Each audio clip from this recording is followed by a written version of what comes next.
Subscribe to our YouTube channel. Press the bell icon to get the latest updates. प्यारी बहनें और भाइयों, इस सभा में आप सबको बहुत बहुत स्वागत। देवेंद्र यादव जी, श्री भुवन कापरी जी, श्री कुलदीप इंदौरा जी, श्री गोपाल सिंह राणा जी, श्री जितेंद्र शर्मा जी, कांग्रेस पार्टी के सभी साथियों, सभी नेतागण, NSUI यूथ कांग्रेस, महिला कांग्रेस, सेवा दल, मेरे मीडिया के भाइयों और बहनों, आप सबका बहुत बहुत स्वागत। पूर्णागिरी मैया की, पूर्णागिरी मैया की, पूर्णागिरी मैया की, कुमाऊं की इस धरती का मेरा नमन, यहाँ के शहीदों को नमन, यहाँ की थारू जनजाति महिलाओं को भी नमन, जो अपने समाज की सबसे बड़ी शक्ति हैं। यहाँ के पूर्व सैनिकों को नमन। ये धरती एक ऐसी धरती है जो हिंदुस्तान में एक मिसाल है। यहाँ सभी धर्मों के लोग एकजुट होकर रहते हैं। यहाँ आकर मुझे बहुत खुशी हुई और आप सबसे कुछ बातें करने के लिए भी मुझे बहुत खुशी हो रही है। देखिए, चुनाव आ गया है। यहाँ पे मुझे बहुत सारे नौजवान दिख रहे हैं। कितने नौजवान हैं, जरा हाथ उठाएं।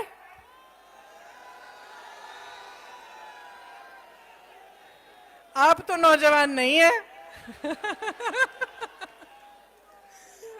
चलिए ठीक है। अब जरा मुझे बताइए कि आप में से पिछले 5 सालों में किसको रोजगार मिला है सरकार से? हाथ उठा के दिखाइए। सबको मिला रोजगार? नहीं मिला ना? किसी को नहीं मिला? सबसे बड़ी समस्या क्या है आपके प्रदेश में? रोजगार, महंगाई और किसानों की जो समस्याएं हैं, यही है ना 3 सबसे बड़ी समस्याएं। मैं आपको बताती हूं कि यहां आके मुझे ताज्जुब क्यों हुआ। जैसे मैं हेलीकॉप्टर में थी, मुझे बताया गया कि ये मुख्यमंत्री जी का क्षेत्र है, उनकी विधानसभा है। हेलीकॉप्टर उतरा, वहां से यहां तक आते हुए मैंने सोचा कि मुख्यमंत्री जी की विधानसभा है, खूब विकास हुआ होगा। इतना तो देखिए हर प्रदेश में हर मुख्यमंत्री कर लेता है, अपनी विधानसभा का विकास कर लेता है। अच्छी अच्छी सड़कें होती हैं, चाहे किसी भी पार्टी का हो। मुझे ताज्जुब हुआ यहाँ की स्थिति देख के, यहाँ की सड़क को देख के, ये देख के कि आपके मुख्यमंत्री ने पिछले 5 सालों में आपके लिए कुछ नहीं किया है। ये बात मुझसे अच्छी तरह आप सब तो जानते ही होंगे। देखिए, आप उत्तर प्रदेश से लगे हुए हैं, मैं जानती हूं कि आपकी क्या क्या समस्याएं हैं। हर जगह किसानों की समस्याएं, उनके संकट इतने बड़े हैं कि उनका सामना करना मुश्किल हो रहा है। खाद का वितरण नहीं होता, फसल का आपको दाम नहीं मिलता। कितना मिल रहा है आपको गन्ने के लिए? बताइए, कितने रुपए क्विंटल मिलता है? मैं जानती हूं कि सही दाम नहीं मिलता, गेहूं का नहीं मिलता, धान का नहीं मिलता, गन्ने के लिए नहीं मिलता। यहां पे किसान सिर्फ संघर्ष कर रहा है। आपने देखा कि किसान के आंदोलन के साथ क्या हुआ।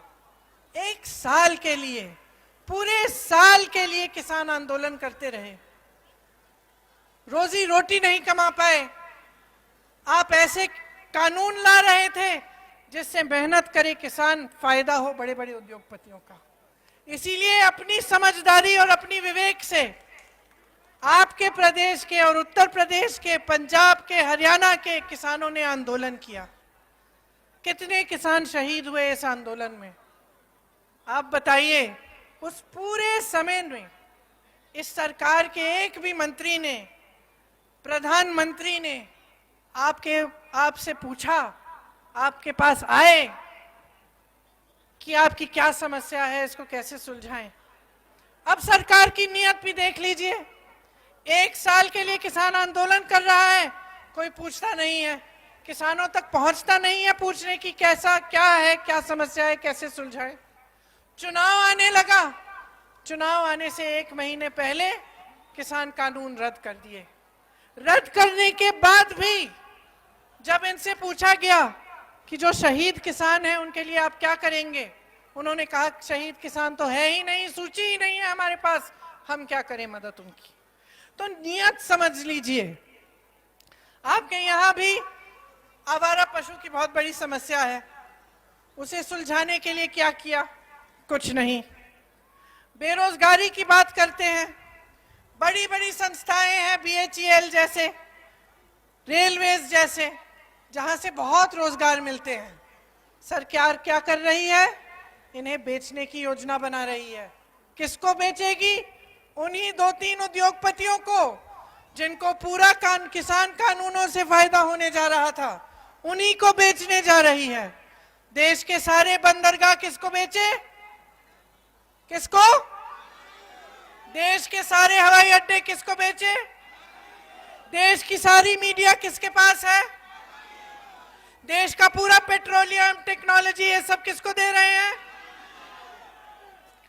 तो इन 2 लोगों के लिए, इन्हीं 2 उद्योगपतियों के लिए जो प्रधानमंत्री जी के मित्र हैं, उनके लिए पूरे देश की नीतियां चल रही हैं। देश का बजट आता है, गरीबों के लिए कुछ नहीं, किसानों के लिए कुछ नहीं, मिडिल क्लास के लिए कुछ नहीं। जो छोटे और मध्यम व्यापारी हैं, जो इस तरह की दुकानें चलाते हैं, जो रास्ते में हैं इधर, जो छोटे छोटे मैन्युफैक्चरिंग के यूनिट बनाते हैं, उनके लिए कुछ नहीं।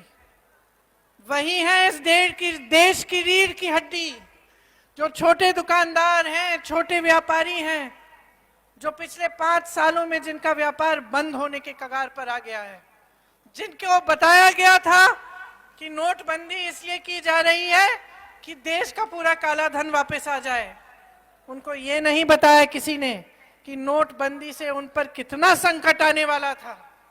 उसके बाद GST थोपी गई उन पर, कोरोना आया, कोरोना में लॉकडाउन हुए। सबसे ज्यादा नुकसान किसको हुआ? सबसे ज्यादा नुकसान उन्हीं छोटे व्यापारियों को हुआ जो इस देश की रीढ़ की हड्डी हैं। मैं क्यों कह रही हूं कि आप इस देश की रीढ़ की हड्डी हैं? क्योंकि रोजगार पैदा करने वाले यही छोटे और मध्यम व्यापारी हैं। कोई अडानी जी और अंबानी जी नहीं पैदा कर रहे हैं रोजगार आपके लिए। रोजगार पैदा करने वाले छोटे और मध्यम जो व्यापारी हैं, जो बिजनेस हैं, जो मैन्युफैक्चरिंग के यूनिट हैं, ये है। इस सरकार की नीति और नियत देखिए किस तरह से आपकी कमर तोड़ी है। किसान की कमर तोड़ी, छोटे व्यापारियों की कमर तोड़ी, बेरोजगार नौजवानों को एक भी रोजगार नहीं दिया। 28,000 रोजगार खाली पड़े हैं, पद खाली पड़े हैं सरकार में, उत्तराखंड की सरकार में। क्या उनको 28,000 बेरोजगार युवा नहीं मिले? यहां आप हाथ उठा रहे हैं, आप ही में 5-6 हजार तो यही होंगे। नौकरियां क्यों नहीं दी? आज तक वो पद खाली क्यों हैं? आज इतनी महंगाई क्यों है? आपको गैस सिलेंडर कितने में मिल रहा है? पहाड़ों में जाइएगा, उसका दुगना लगता है ट्रांसपोर्ट लगने के बाद। महंगाई इतनी ही है कि तेल नहीं खरीद पा रहे हैं, खाने पीने का सामान नहीं खरीद पा रहे हैं, रोजी रोटी नहीं बन रही है। और आपके सामने आकर क्या कहते हैं? धर्म की बात करते हैं। कैसा धर्म है ये? कैसा धर्म है ये इनका? सबसे बड़ा धर्म एक नेता का क्या होता है? जनता की सेवा, जनता की सुविधा, जनता का विकास। और आज तमाम भाजपा के नेता, आपके मुख्यमंत्री से शुरू होकर देश के प्रधानमंत्री तक, सिर्फ अपने विकास के बारे में सोच रहे हैं, सिर्फ अपनी सुविधाओं के बारे में, सिर्फ अपने बड़े बड़े उद्योगपति दोस्तों के बारे में। आपके बारे में कोई नहीं सोच रहा। अगर आपके बारे में कोई सोच रहा होता तो इतनी बड़ी तादाद में मेरे नौजवान भाइयों और बहन आप अपने हाथ नहीं उठाते। जब मैं पूछती आपसे कि किसी को रोजगार मिला है कि नहीं मिला, तो आपका हाथ नीचे नहीं जाता। अगर इन्होंने आपके लिए काम किया होता तो आज इस महंगाई की मार से आपकी कमर नहीं टूट रही होती। अगर इन्होंने आपके लिए काम किया होता तो आपके लिए शिक्षा की सुविधाएं होती। जब कोरोना हुआ तो आपके लिए सेहत की सुविधाएं होती। कहां थे ये लोग? यहां से पलायन बहुत है। पलायन क्यों होता है? पलायन इसलिए होता है कि प्रदेश में रोजगार पैदा नहीं हो रहे हैं। और आपके प्रदेश के पास तो सब कुछ है, हिमालय है, प्रकृति है, पर्यटन के मौके हैं। जो कोई नौजवान एक छोटा सा पर्यटन के लिए भी अपना बिजनेस शुरू करना चाहे, उसको सुविधा मिलनी चाहिए, सहायता मिलनी चाहिए। सब कुछ है, हुनर है आपके प्रदेश में, लेकिन रोजगार नहीं है। रोजगार नहीं है। रोजगार के लिए आपके यहां से लोग पलायन करके बाहर जा रहे हैं। पलायन करके बाहर जाते हैं, इतनी मेहनत से वो काम करते हैं, दिन रात काम करके घर पैसा भेजते हैं। इस सरकार ने क्या किया? जब कोरोना आया, एक दिन में कह दिया लॉकडाउन हो गया, बसें बंद, ट्रेन बंद, जाओ घर अपने। तमाम उत्तराखंड के लोग जो दिल्ली जैसे शहरों में मेहनत की कमाई करते हैं, दिन रात काम करते हैं, उनको भगवान के भरोसे छोड़ दिया। कुछ दिनों पहले प्रधानमंत्री जी ने संसद में कहा कि कांग्रेस पार्टी ने इन लोगों की मदद की, कोरोना फैला दिया पूरे देश में राजनीति करके। तो हम क्या करते? मैं पूछना चाहती हूं। आपके भाई बहन सड़क पे चल के आ रहे थे, पैदल आ रहे थे, कोई सुविधा नहीं थी, कोई साधन नहीं था। क्या हम उनको ऐसे ही छोड़ देते? ऐसे बच्चे थे जो साइकिल पे अपने माँ बाप को बिठा के चला रहे थे 600 किलोमीटर दिल्ली से बिहार तक। मुझे याद है मैसेज आते थे, हम उत्तराखंड के हैं दीदी, कहीं ना कहीं से हमें मदद कर दो, खाने को नहीं है, एक दिन का खाना बचता है, हमें मदद कर दो। मुझे याद है हमने कितनी जीपों का इंतजाम किया, बसों का इंतजाम किया। क्यों किया? हम राजनीति कर रहे थे क्या? हम अपना धर्म निभा रहे थे। हमारा देशवासी अकेला बड़े बड़े शहरों से पैदल अपने गांव तक आ रहा था। हमारी सरकार ने उसको भगवान भरोसे छोड़ा, हमने उसकी मदद की, राजनीति के लिए नहीं, क्योंकि हमारा धर्म था। तो सोच लीजिए, जो ये सीधी सी बात नहीं समझ पाता, वो आपका विकास क्या कराएगा? एक सीधी सी बात है, हम सब बैठे हैं मंच पे, किसने बिठाया? आपने बिठाया ना? बोलो हमने, जोर से बोलो, हमने बिठाया। ये बात कभी मत भूलिए। बहनों और भाइयों, आपके अधिकार रोज छीने जा रहे हैं, मंदिरों पे आपके अधिकार छीने जा रहे हैं। मेरी थारू बहनें, आपकी जमीन पे अधिकार छीने जा रहे हैं। मेरे नौजवान भाई, रोजगार का आपका अधिकार छीना जा रहा है, आपको लूटा जा रहा है, आपको गुमराह किया जा रहा है। मैं एक ही बात कहने आई हूं आपको दिल्ली से, आंखें खोलो, अपनी आंखें खोलो और देखो कि पिछले 5 सालों में आपके प्रदेश के साथ क्या किया गया है। जागरूक बनो। ये जो शक्ति है ना, मैंने आपसे बुलवाया, आपने बिठाया है, इसको कभी मत भूलो। याद दिलाओ इन लोगों को। ये जो मुख्यमंत्री बैठे हुए हैं आजकल, आपको बिंदियां और चूड़ियां बांट रहे हैं, इनसे पूछो रोजगार क्यों नहीं बांटे? इनसे पूछो हमारी जमीन क्यों छीनी? इनसे पूछो जब हमारे भाई बहन शहरों से वापस आ रहे थे तो तुम कहां थे? आज क्यों आए हो हमारे पास? जब हम संकट में थे, जब हमारे किसान भाई आंदोलन कर रहे थे, तो तुम कहां थे? और आप सब इन सवालों का जवाब जानते हैं। अपने दिलों में झांको, 5 सालों में क्या आप आगे बढ़े हैं? आपका जीवन बेहतर बना है? बताओ, बेहतर बना है? आपके इस मुख्यमंत्री ने आपका विकास किया है, तो हराओ इनको।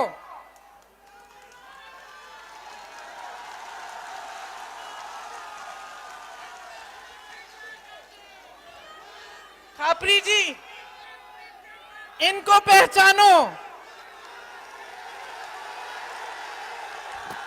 कौन है ये? कौन है ये? ये वो शख्स हैं जिन्होंने जो भी इनको शगुन मिला था अपनी शादी के लिए, इन्होंने उसको आपकी भलाई के लिए इस्तेमाल किया। पहचानो इनको। सुबह से शाम आपके लिए काम करेंगे और इनका चेहरा आपको दिन रात दिखेगा।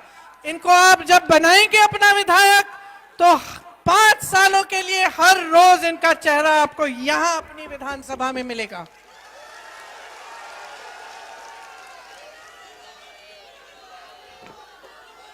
कांग्रेस पार्टी आपके लिए काम करने का मौका चाहती है, आपकी सेवा करने का मौका चाहती है। सच्चे दिल से सेवा, खोखली सेवा नहीं जो सिर्फ विज्ञापनों पे दिखती है, वो सेवा नहीं जो हम सड़कों पे जा रहे हैं, इतने बड़े बड़े विज्ञापन रखे हैं कि विकास हुआ और नीचे सड़क पे गड्ढे हैं। वो वाली सेवा नहीं, वो वाली सेवा नहीं जो चुनाव से पहले आकर कुछ नया उद्घाटन कर लेते हैं लेकिन 5 सालों से कोई उद्घाटन ही नहीं करते। वो वाली सेवा नहीं जो आपको 5 साल में एक बार दिखती है, और वो भी मांगने के लिए, देने के लिए नहीं। वो सेवा जो रोज रोज आपके लिए काम करना चाहते हैं, वो सेवा जो आपके लिए सुविधाएं बनाए, वो सेवा जो आपके क्षेत्र का विकास करे। तो मैं आपसे आग्रह करती हूं कि हमारे उम्मीदवार खापरी जी और गोपाल जी आइए, हमारे दोनों उम्मीदवारों को भारी से भारी बहुमत से जिताओ। ये कांग्रेस पार्टी को जिताने का काम नहीं कर रहे हैं आप, ये आप अपना भविष्य बनाने का काम कर रहे हैं। आपके भविष्य को आपके हाथों से छीना जा रहा है, बड़े बड़े उद्योगपतियों को दिया जा रहा है, आपकी मेहनत की कमाई उनके पास जा रही है।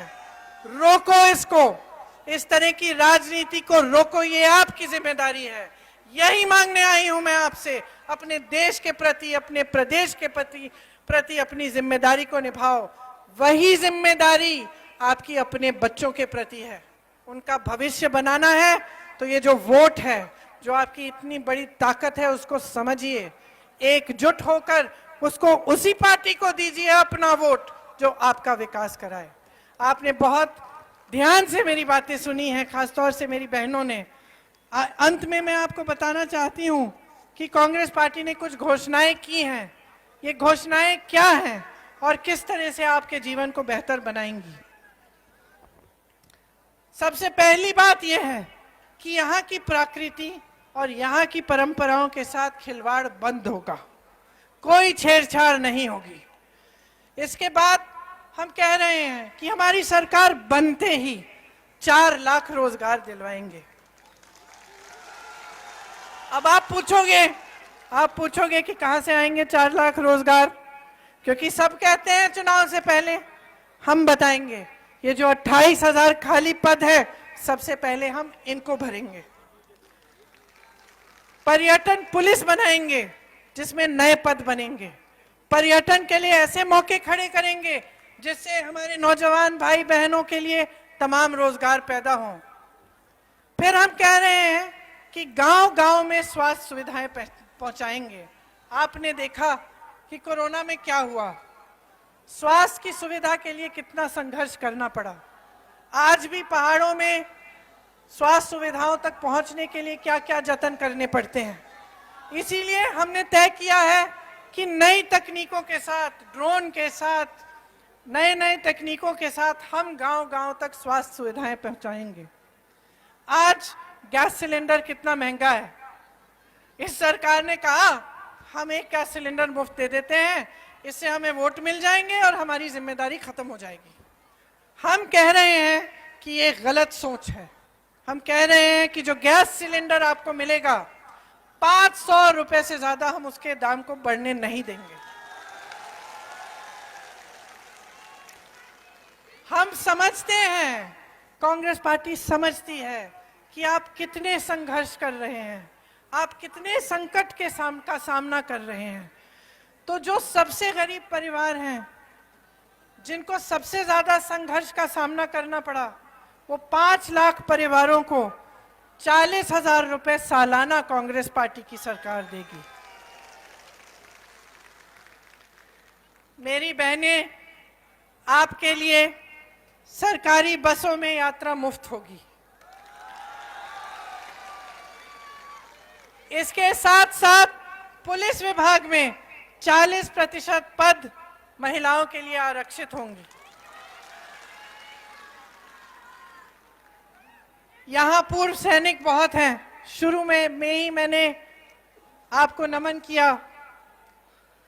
आपने जो सेवा इस देश के लिए की, उस सेवा के लिए ये देश हमेशा आभारी रहेगा। इसीलिए एक पूर्व सैनिक कल्याण बोर्ड का गठन किया जाएगा।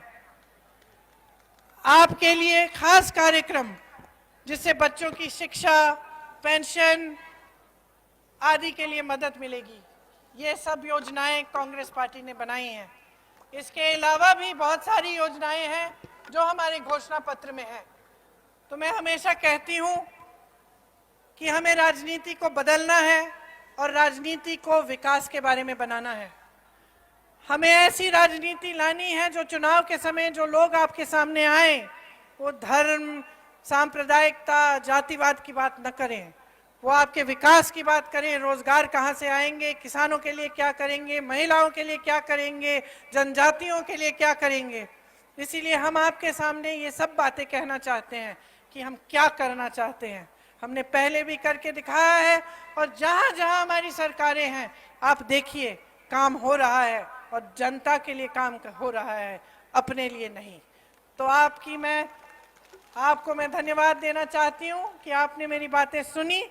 और मैं फिर से आग्रह करना चाहती हूं कि चुनाव के समय जब आप पोलिंग के लिए जाएंगे, आप ये बातें याद रखें, और इस बार कांग्रेस को भारी से भारी बहुमत से विजयी बनाएंगे। बहुत बहुत धन्यवाद आपको। जय हिंद। और जोर से बोलिए, जय हिंद, जय हिंद। धन्यवाद।